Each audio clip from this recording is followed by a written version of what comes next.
খেলা জমে গেছে।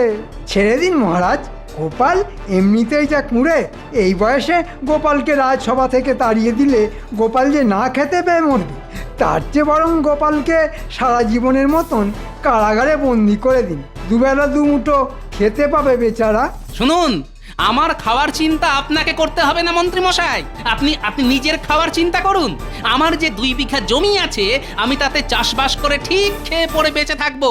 কিন্তু আপনি বলুন তো, কতদিন আর রাজকোষ থেকে চুরি করে সংসার চালাবেন বলুন? যুদ্ধ বেশ জমে গেছে দেখছি। আসলে গোপাল, আসলে তুমি করবে চাষ? চাষ করতে গেলে যে অনেক পরিশ্রম করতে হয়। শুধু পরিশ্রম দিয়েই সব কাজ হয় না মহারাজ। বুদ্ধি থাকলে ঠিক একটা না একটা উপায় বেরিয়ে আসে।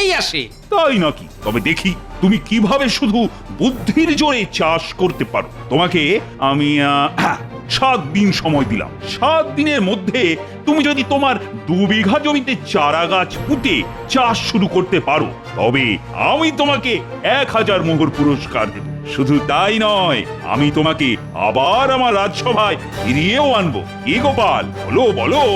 বলার কিছু নেই মহারাজ, আমি রাজি।